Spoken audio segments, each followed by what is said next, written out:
నమస్కారం అండి. నేను డాక్టర్ దీప్తి. ఎంఐ అంటే హార్ట్ అటాక్ కి ఒక ఇంపార్టెంట్ కాజ్ ఉందండి. చాలా మందికి ఈ విషయం తెలియదు. దాన్ని ఆబ్స్ట్రక్టివ్ స్లీప్ ఆప్నియా అంటారు. అంటే నైట్ టైం పడుకున్నప్పుడు మనకు తెలియకుండానే ఊపిరి అనేది ఆగిపోవడం వల్ల మన బాడీకి ఆక్సిజన్ అనేది అందకపోవడం వల్ల హార్ట్ అటాక్ రిస్క్ అనేది ఎక్కువ అవుతుంది.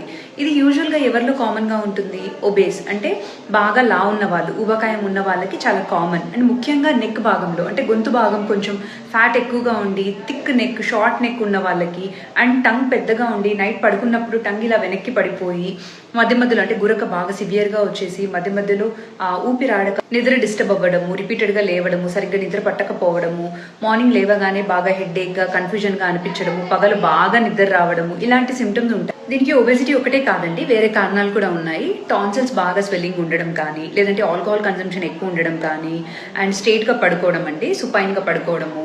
అండ్ యూజువల్గా ఇది మేల్స్లో చాలా కామన్గా ఉంటుంది. అంటే మిగతా జబ్బుల్లో లాగా కాకుండా బ్లడ్ టెస్ట్లో దీన్ని ఐడెంటిఫై చేయలేము. దీనికి పాలిసామ్నోగ్రఫీ అనే టెస్ట్ చేయాల్సి వస్తుంది. అంటే స్లీప్ స్టడీస్.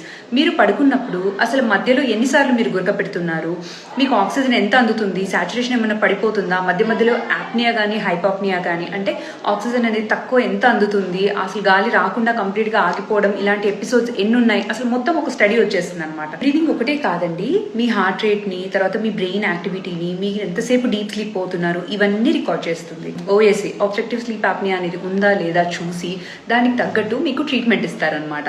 కానీ ఈ కండిషన్ని మనం నెగ్లెక్ట్ చేయకూడదు. ఈ కండిషన్ వల్ల ఎంఐ ఒకటే కాదు, ఈవెన్ స్ట్రోక్ కానీ, హైపర్ టెన్షన్ కానీ, ఈసోఫేజియల్ రిఫ్లెక్స్ అంటే తిన్న తర్వాత ఇలా డైజెషన్ అవ్వకుండా ఎక్కి రావడం కానీ, ఇలాంటి సిమ్టమ్స్ కూడా చాలా ఉంటాయి అన్నమాట. ఒకవేళ సిమ్టమ్స్ ఎక్కువగా ఉన్నాయనుకోండి, సిపాప్ అనే ఒక మిషన్ పెట్టేసి నైట్ టైం పడుకోబెడతారనమాట. Continuous positive airway pressure ventilation అని. సో మీకు కానీ, మీకు తెలిసిన వాళ్ళకి కానీ ఎవరికైనా ఇలా సివియర్గా గురక ఉండి బాగా మార్నింగ్ ఇందాక నేను చెప్పిన సిమ్టమ్స్ ఉన్నాయనుకోండి, మీ ఫిజిషియన్ని కానీ పల్మనాలజిస్ట్ని కానీ కలిసి దానికి తగ్గట్టు ట్రీట్మెంట్ తీసుకోండి. Take care.